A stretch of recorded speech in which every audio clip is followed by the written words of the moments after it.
Estamos de volta, Abraço Carinhoso, Coivaras do Piauí, Floresta do Piauí, Joaquim Pires, Landre Salles, Nova Santa Rita, Nossa Senhora de Nazaré, Rio Grande do Piauí. Abraço carinhoso para minha amiga Raíssa, mediadora de Landre Salles. Abraço carinhoso para minha amiga Emanuela de Nova Santa Rita, mediadora de Nova Santa Rita. Hoje uma conversa muito interessante sobre comunidade escolar, sobre o que é educação, sobre o que é escola, sobre a responsabilidade da escola, que a escola possui sobre a educação completa dos alunos, incluindo a educação em valores, enfim, uma conversa que está rendendo muita discussão no chat e é bom que essa discussão aconteça. Turma, nós partimos do princípio no início da aula que todo mundo que faz parte de uma escola é educador. Todo mundo. E quando eu falo todo mundo, é todo mundo mesmo.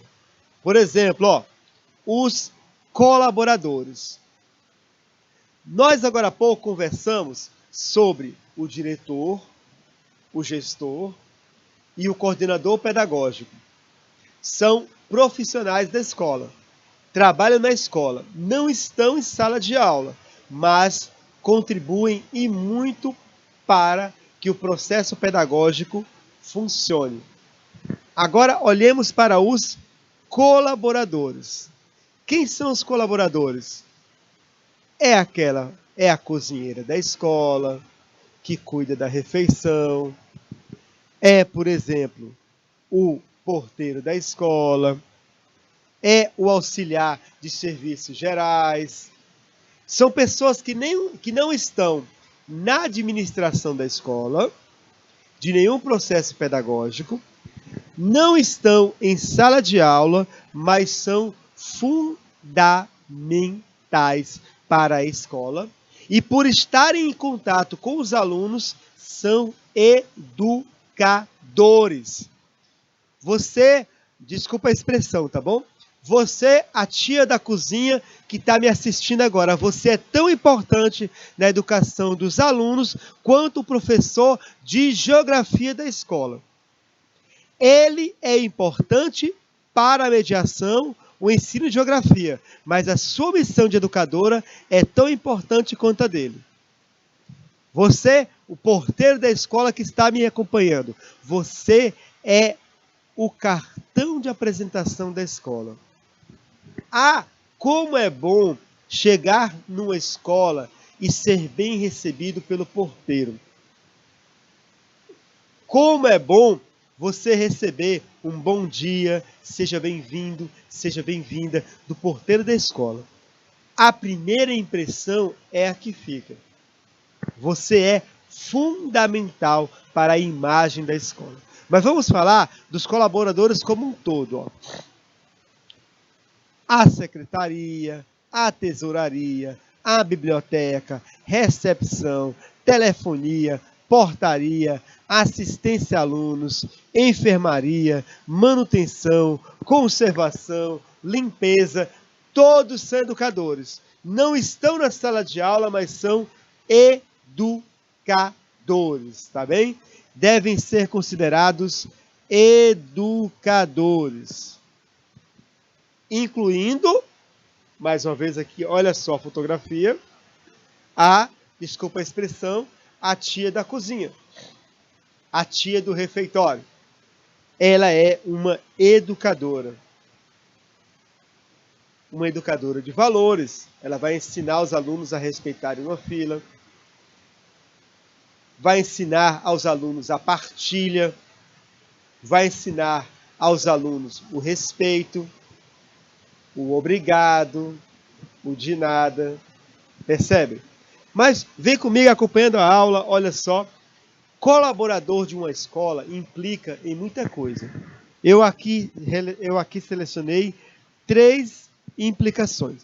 A primeira, todo colaborador da escola, não importa a sua função, ele deve contribuir para a missão da escola,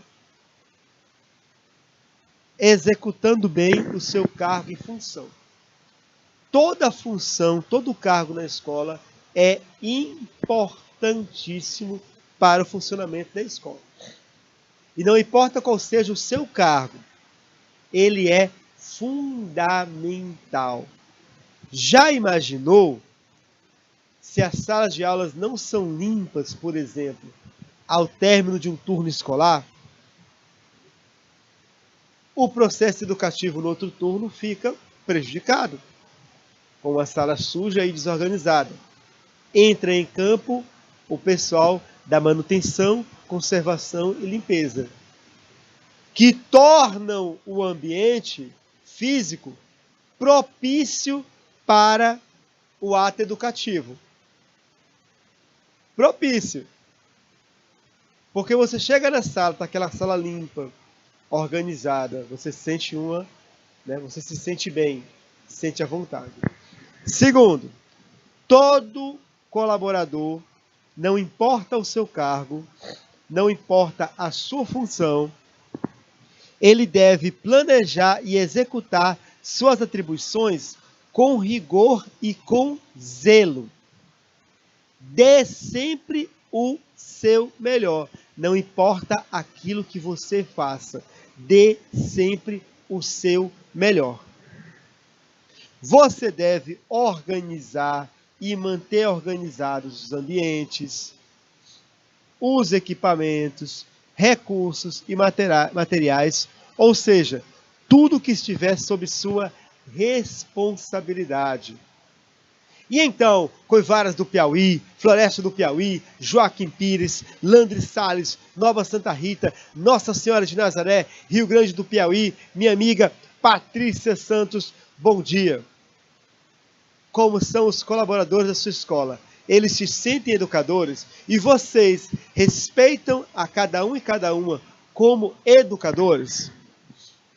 Todo colaborador da escola, ele tem uma função importantíssima, que é atender e acolher o público interno e externo, os alunos, as famílias e as partes interessadas, solucionando, na medida do seu cargo, as demandas, ou seja, os problemas que aparecem. Muito bem, Nova Santa Rita. São educadores e tratados como educadores. Muito bem. Ótima colocação, Nova Santa Rita. Minha amiga mediadora Emanuela. Vamos agora conhecer alguns colaboradores apenas, tá bom? Certo? Por exemplo, a secretaria escolar. Quem é a secretaria escolar da sua escola? Quem é a secretária escolar? Você sabe? Ou secretário escolar?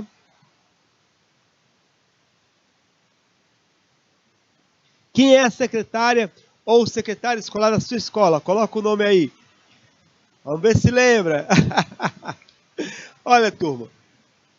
A secretaria escolar, ela é responsável por todo o arquivo da escola. O secretário escolar, ele é encarregado de organizar, administrar e controlar as atividades de registro e controle escolar. Mônica, um abraço para a secretária escolar de Nova Santa Rita, minha amiga Mônica, aquele abraço. Uma atividade essencial para o funcionamento da escola. Sem secretária escolar, a escola vira uma bagunça. É ela que organiza os documentos, é ela que organiza o diário do professor, que vê se o professor anotou direito o dia, a aula, objetivos e assinou. É ela que vai ficar responsável pelos boletins, é ela que vai ficar responsável pelo histórico escolar do aluno, pela declaração, pelo diploma, certificado. Então, Mônica, parabéns. A sua função na escola é fundamental. Sem você, a escola fica completamente bagunçada, tá? Abraço carinhoso, Mônica. Tá? Então aqui, ela é responsável pelo histórico escolar, declaração de aproveitamento, é a secretária que vai apurar a frequência dos alunos, É a secretária que vai apontar, olha, em turma tal, tal aluno está faltando demais, então é preciso uma intervenção pedagógica nessa família para saber as razões. É a secretária que vai comunicar, olha, tal aluno está pedindo transferência, etc., buscar as razões, tá bom? Olha só, as disciplinas, documentos, fiscaliza entrega de certificados de conclusão de curso e, além disso, a secretária escolar ela faz o atendimento aos pais e às partes interessadas, né? Às vezes a secretária escolar está ali na sua atividade da escola, que já é complicada, né? Fazer o acompanhamento dos diários dos professores, o acompanhamento das notas, um trabalho volumoso, aí chega o pai pedindo uma informação, pedindo um documento, ela para o que está fazendo para atender o pai, atender a mãe. É uma tarefa muito difícil, mas ela sempre vai ter que manter esse relacionamento cordial com alunos, pais e responsáveis, um atendimento adequado e eficiente. É a tarefa da nossa secretária ou secretário escolar. E a biblioteca escolar. Hoje, a biblioteca é um elemento das escolas que está sumindo. Não raro, tem gestores que transformam bibliotecas em sala de aula. A biblioteca é um elemento vital para a escola. É o centro da sabedoria. E os professores devem, certo, incentivar os seus alunos a consultarem os livros da biblioteca. Na biblioteca, certo, há o acervo de pesquisa dos alunos. Claro, estamos na era digital, na era do PDF, na era da Wikipedia. Mas, mesmo na era digital da Wikipedia, nos livros estão as fontes. E você, querido aluno, você, querida aluna que me assiste agora, mesmo que você encontre o conteúdo da sua pesquisa num site, numa enciclopédia virtual, num PDF, não deixe de conferir o que você encontrou com o que está registrado nos livros. Os livros ainda são a fonte mais confiável de sabedoria, conhecimento e pesquisa. A biblioteca deveria estar aberta para atendimento à comunidade escolar em todos os turnos de funcionamento. Mais uma coisa, aluno e aluna que me assiste. Eu tenho visto nos últimos anos, últimos 5, 6 anos principalmente, alunos repetirem a seguinte frase: eu não vou levar o livro para a escola porque é pesado. 4 livros pesa. Olha, o meu filho tem 10 anos, a mochila dele é pesada, mas ele vai para a escola e leva os livros. Aluno nenhum deveria deixar de levar o livro para a escola porque é pesado. Isso se chama preguiça. Preguiça, má vontade e falta de preocupação com o futuro. O seu ofício, o seu trabalho é estudar. O seu material de trabalho são os livros. Se você tem preguiça de levar os livros, fortaleça suas costas, porque a vida vai ser mais pesada para você. Hoje eu não levo livros, amanhã eu levo pesos nas minhas costas. Pesos mais pesados. Então, querido aluno, querida aluna, a biblioteca deve ser um espaço revitalizado nas escolas, estar aberto aos alunos, inclusive no recreio, para alunos, professores e funcionários consultar e ler os livros na biblioteca, pedir emprestado um livro ou outro se interessar. O bibliotecário deve ser um profissional habilitado, não pode ser qualquer pessoa que cuida da biblioteca. Por quê? Porque ele vai ser o responsável pela coordenação, organização, armazenamento, recuperação e disseminação da informação da escola. O bibliotecário é responsável pela memória da escola. Ele promove o atendimento no balcão para empréstimos e devolução de material. E ele dá uma atenção prioritária aos alunos. Mas volto a repetir. Alunos e alunas, queridos, queridas, maravilhosos, maravilhosas. Aluno que tem preguiça de levar livro, me desculpe, não tem futuro. Não há futuro. É o seu trabalho. A mochila ficou pesada? Sim, eu fui aluno. Eu sei o quanto pesa uma mochila cheia de livros. Eu sei. Havia dias que minha mochila parecia um saco de cimento, de tão pesado que estava.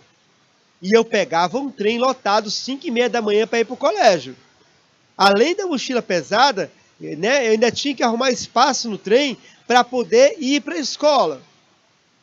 E quando eu chegava na estação, andava mais 1 quilômetro para chegar na escola com a mochila pesada nas costas. E aqui estou eu, professor, numa fase interessante da minha carreira profissional. O peso que eu tinha nas costas, foi tirado. E muitos amigos meus que não gostavam do peso nas costas, hoje têm peso nas costas. Peso, ganhando a vida carregando peso. Todo trabalho é digno. Mas quem não quer carregar livro nas costas, amanhã vai carregar peso nas costas. E não reclame da vida, porque a vida são nossas escolhas. A vida é feita por nossas escolhas. Eu, professor Marciano, para chegar onde eu cheguei, eu fiz muitas renúncias de vida social. Ainda hoje, preparar uma aula para mim significa não sair de casa. Para shopping, canto nenhum, lugar nenhum. A vida é feita de escolhas, tá bom? Não reclame da vida quando ela lhe devolver aquilo que você construiu. A vida é um eco.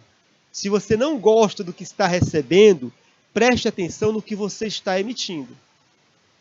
Bom, chegamos agora a mais 2 elementos importantíssimos da comunidade escolar, os sujeitos centrais do ato educativo, porque gestor, diretor, a tia da merenda, a cozinheira, o porteiro, o encarregado de serviços gerais, bibliotecário, secretário, todos eles são educadores. Mas, numa escola, aquele que ensina, constrói conhecimentos com os alunos, compartilha informações, instrui, corrige, apresenta caminhos e possibilidades, esses são os professores. É o professor que vai para a sala de aula. Quantos professores perderam a vida na pandemia porque foram à sala de aula? Porque o professor é na sala de aula. Gente, ser professor não é fácil. Ontem mesmo, uma pessoa que é diretora de uma escola conversou comigo sobre uma professora e disse para ele, olha, a professora vai ter muitas dificuldades em ser professora. Ela é formada, certo? Mas ela não consegue fazer uma boa gestão de sala de aula. Com a experiência, acredito que ela vai conseguir. Mas se ela não conseguir, certo, aprender a fazer uma boa gestão de sala de aula, com certeza ela vai desistir da profissão. porque ser professor não é fácil. O ofício de professor exige muito preparo. Preparo intelectual, conhecimento. Sala de aula não é lugar de opinião, é lugar de conhecimento. Já pensou o teu professor de matemática dando uma aula sobre equações de segundo grau com uma variável? E aí ele fala, a fórmula tal é essa, mas eu não concordo. Esse não concorda é uma opinião. Não serve para nada. O que serve é a fórmula para resolver essa equação é essa, é o conhecimento. O professor deve saber falar e deve ter consciência daquilo que está falando. Ser professor exige conhecimentos sólidos. E conhecimentos sólidos nós só conseguimos por meio de estudos, pesquisa e atualização. Professor nunca para de estudar. Eu me formei em geografia há 20 anos atrás. Há 20 anos atrás o mundo era outro, completamente diferente do mundo atual. Muito diferente. Atualização. Estudar. Pesquisar. Uma aula tem que ser preparada, planejada. Mas eu não vou, se eu fizer isso, não vou ter vida social. Faz parte do ofício do professor uma vida social menor, tá bom? Faz parte. Com certeza, exemplo de algumas pessoas conhecidas, mas que não apoiam os estudos, dizem que é besteira, perda de tempo. Pois é, não é, Emanuele? Essas pessoas que dizem isso, vamos ver como acontecerá daqui a alguns anos, não é? Então, Emanuele, continue acreditando nos estudos, tá certo? E essas pessoas, daqui a alguns anos, é que começam a perceber a consequência das opções delas. Andresa que disse, muito bem, Andresa, com esse nível de reflexão, Andresa, já uma jovem, muito bem, Andresa. Andresa, estude, se qualifique.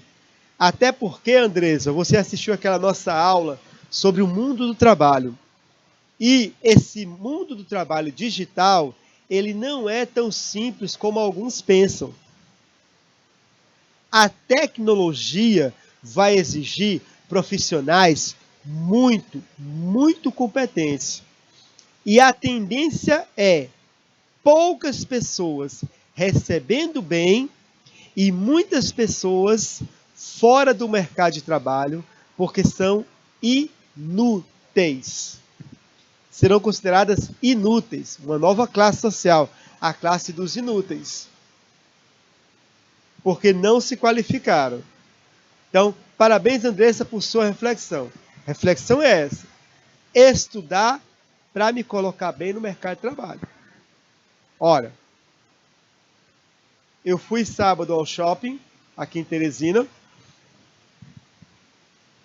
Lojas em Teresina, em que não há mais caixa fazendo atendimento. Você pega o produto, você passa no leitor, aparece o preço, você tira o cartão, ou paga com o Pix, no QR Code, e pronto. Tem só um guarda vigiando para ver se você está fazendo tudo correto. Onde havia 10 caixas, hoje há um guarda, um fiscal. As profissões estão desaparecendo. Lojas que desaparecem para dar lugar ao comércio eletrônico. Hoje, se eu quiser comprar um produto e eu quiser, receber esse produto rápido, já tem serviço na internet que eu recebo um produto que eu comprei em 48 horas. Não vou dizer a marca porque eu não fui propaganda de graça. Mas vocês sabem, se você pedir por aquela empresa um botijão de gás, em 48 horas o botijão de gás está aparecendo na tua casa. Você não precisa sair de casa para comprar. Chega rápido.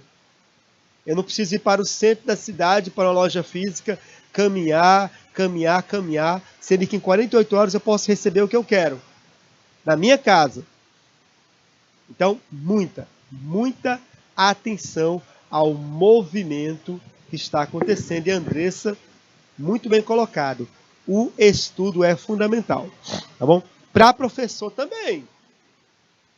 Eu era, ano passado, professor de filosofia e sociologia, ensino religioso. O meu diretor do Cana Educação chegou até mim e falou: você consegue dar aula para o Reto de Vida? Eu falei: consigo. Isso foi em novembro.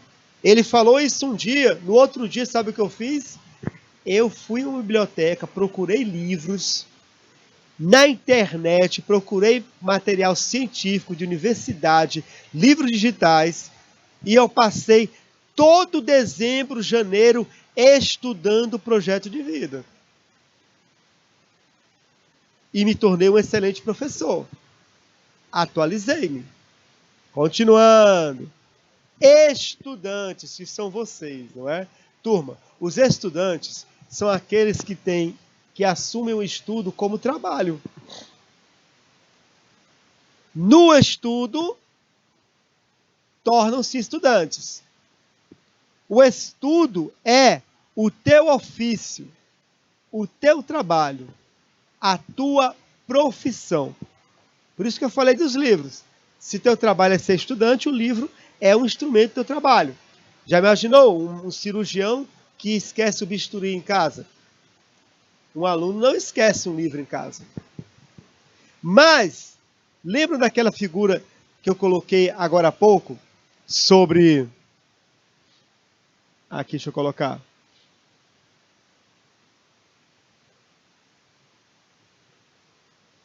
Aqui. Essa figura eu coloquei aqui agora há pouco. Que a escola se importa com toda a formação do aluno, porque a escola deve olhar para você não apenas como estudante, aquele que estuda, mas como educando, aquele que se desenvolve. Então, além do termo estudante, nós usamos o termo educando. Por quê? Porque o educando é o sujeito em processo de educação, em processo de desenvolvimento enquanto ser humano. E quando falamos desenvolvimento, é desenvolvimento físico, estético, de valores, comportamental e, claro, o da razão, da inteligência. Então, todo estudante é um educando, todo professor um educador, toda cozinheira uma educadora, bibliotecário, secretário, profissionais da escola. E os estudantes são educandos. Não estão apenas aprendendo matemática, física, química, biologia, mas estão aprendendo a ser gente na escola também. A escola ensina as pessoas a serem gente também, a serem pessoas humanas respeitadoras. Por isso que eu falei no início da aula, a escola também é um centro de educação de valores. Onde a família está falhando, a escola completa a formação.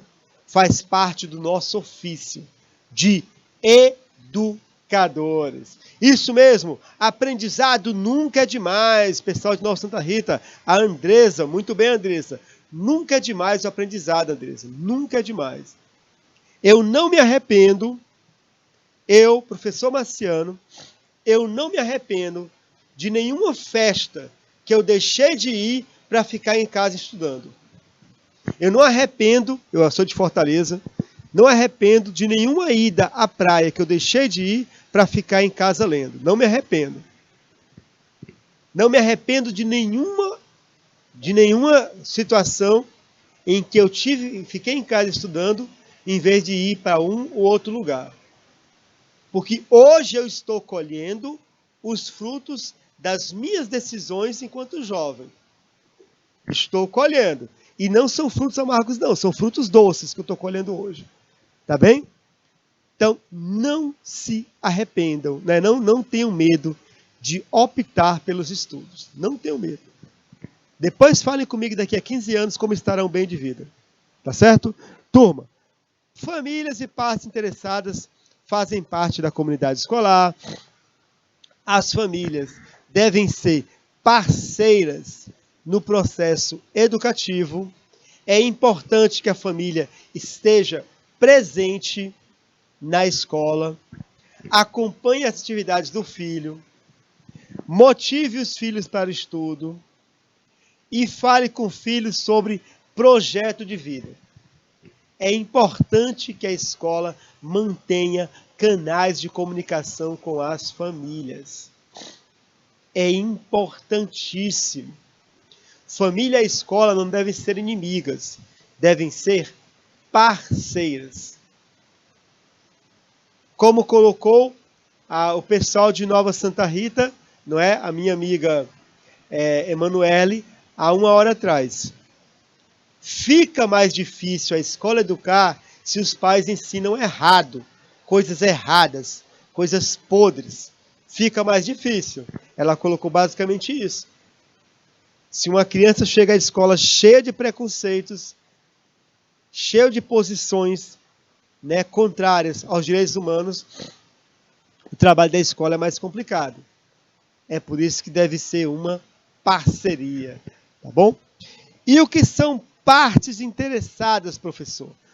Olha, turma, além dos membros da comunidade educativa, além da família, certo, que estão diretamente ligadas à escola, ao dia a dia da escola, nós temos as partes interessadas.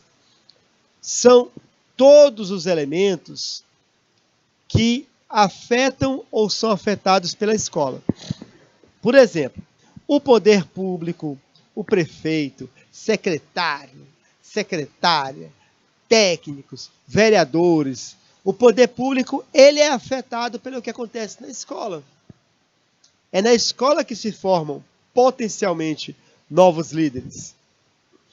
Os meios de comunicação são afetados pela escola. A comunidade, a associação de moradores, as igrejas, o conselho tutelar, as ONGs, coletivos juvenis, terceiro setor, ou seja, todo mundo é parte interessada no processo de ensino-aprendizagem, pois a educação afeta toda a sociedade. É da escola que saem os novos líderes. É na escola onde os próximos intelectuais das próximas gerações surgirão. Então, toda a sociedade é afetada pelo que ocorre na escola. Os próximos jornalistas de TV podem estar na tua sala de aula hoje. Um dos próximos presidentes da República, ele pode estar sentado à sua frente e você vai lembrar daqui a 30 anos que ele era um colega de sala seu. Enfim, a escola afeta, influencia toda a sociedade. E toda a sociedade está interessada no que acontece na escola. Chegamos ao término desse tema. Agora vamos continuar aquela nossa série de aulas sobre o nosso projeto de aprendizagem interdisciplinar. Hoje, olha só, vamos aprender a como fazer uma introdução. Olha só, nós já fizemos, né, uma reflexão sobre como fazer o objetivo, não é? Nós aprendemos direitinho a ambição, o objetivo geral, os objetivos específicos de um trabalho. Agora, a introdução. Gente, a introdução, ela é a parte inicial do texto. Depois do sumário ou índice, todo trabalho vem com uma introdução. Nessa introdução, deve ter a delimitação do assunto tratado, os objetivos da pesquisa e outros elementos que são necessários para situar o tema do trabalho. A introdução, ela deve responder às seguintes perguntas. Olha só comigo. Qual é o tema do trabalho? Ou seja, qual é o título do trabalho? Por que as razões desse tema? Por que esse trabalho está abordando esse tema? Como o trabalho foi pensado, a estrutura, a linha de raciocínio do autor do trabalho. Elza, abraço carinhoso. Qual foi a metodologia utilizada nesse trabalho? Qual é a contribuição e quais são as limitações do trabalho? Veja aqui, por exemplo, aqui temos um exemplo de introdução. Olha só. A gestão escolar, o tema do trabalho, já aparece em cima. Ó. A gestão escolar. E, olha aqui, ó, o projeto político-pedagógico pastoral, o tema do trabalho e o local do trabalho, Escola Marista Schopenhauer Teresina. Então, na introdução, você vai colocar o primeiro contato do leitor com o seu trabalho. É uma espécie de resumo do seu trabalho, mas não é um resumo, certo? Mas é uma espécie de resumo. Eu vou botar, olha, o meu trabalho tem esse tema, tem esses objetivos, eu consultei esses autores, eu utilizei essa metodologia. Por exemplo, ó, o estudo é quantitativo-qualitativo. É uma metodologia. Os sujeitos, as pessoas que eu pesquisei, comunidade educativa da Escola Marista Champagnat de Teresina. Percebe, então? Essa é a introdução. Aí os alunos me perguntam, professor, então a introdução é a primeira coisa que a gente escreve no trabalho? Não. Não necessariamente. E provavelmente a introdução vai ser a última coisa que você vai fazer. Por quê? Porque embora esteja localizada no início, ela só deve ser produzida mesmo quando todo o conteúdo tiver sido produzido, inclusive as conclusões. Quando você realizou a pesquisa, quando você fez as conclusões, que você já tem uma visão do trabalho, fica mais fácil escrever a introdução. Porque você já tem uma visão ampla do trabalho. Fica mais fácil escrever um texto que conduza o leitor ao objetivo do trabalho. Essa é a função da introdução. Iniciar o trabalho, mas a sua escrita é no final. É a última coisa que você vai fazer. E além disso, tem umas orientações técnicas. A ABNT, ela primeiro diz que o padrão de formatação do trabalho deve ser o padrão de formatação da introdução. Por quê? Porque ela faz parte do trabalho. Então, se a letra é Arial 12 no trabalho,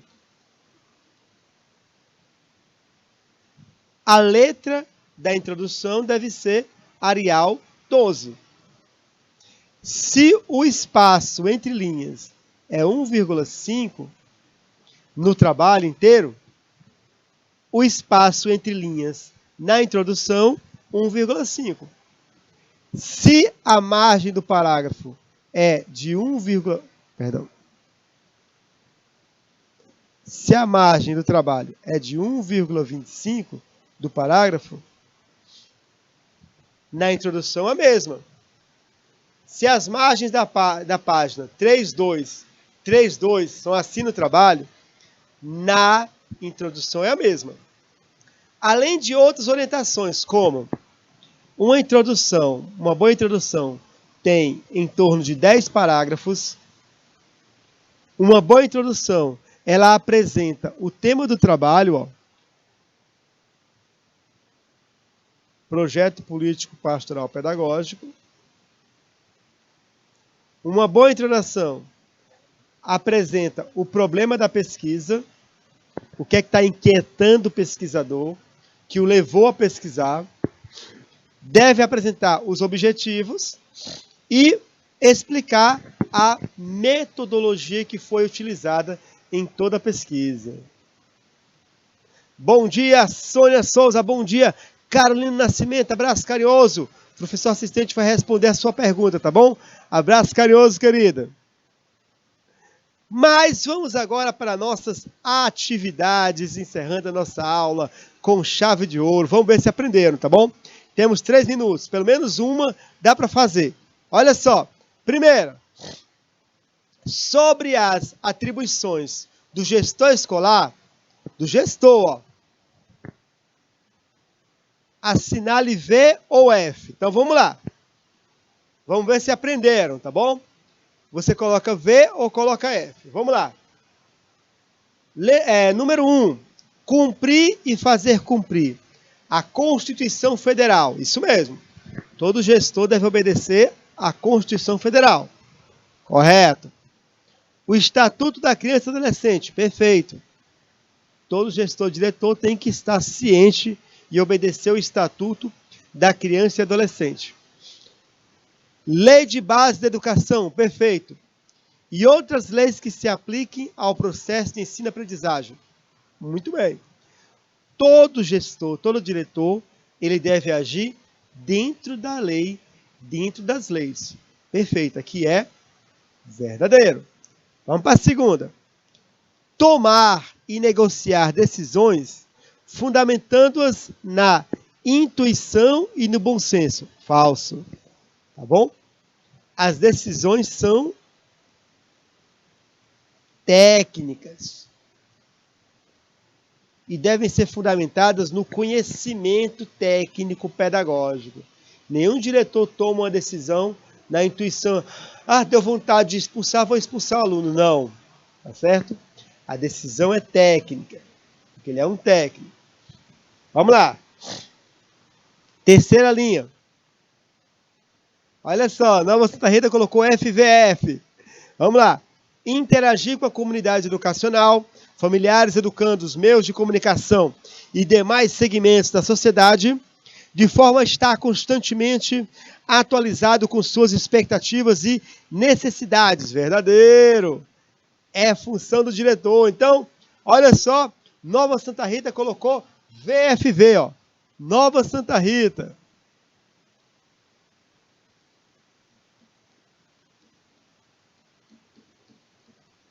E é exatamente VFV, muito bem!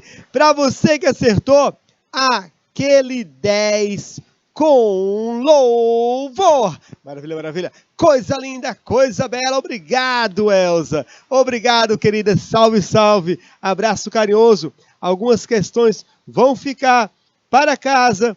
Temos nossas referências da aula para quem quiser aprofundar o conteúdo.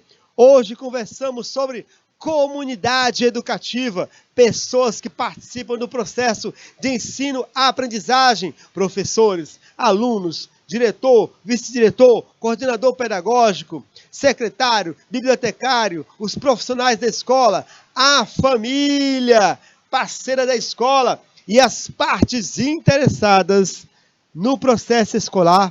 Em nossa próxima aula, uma aula muito interessante. A divisão internacional do trabalho. Por que é interessante? Porque nós vamos compreender que há países que são desenvolvidos, países que são subdesenvolvidos, e que há uma relação entre um país ser rico e o outro ser pobre. Até a próxima aula. Aquele abraço carinhoso. Coivaras, Floresta do Piauí, Joaquim Pires, Landry Salles, Nova Santa Rita, Nossa Senhora de Nazaré, Rio Grande do Piauí, a Emanuela, a Raíssa, minha amiga Elza, Patrícia, Sônia, Carolina. Até a semana que vem. Um abraço carinhoso. Salve, salve e tchau!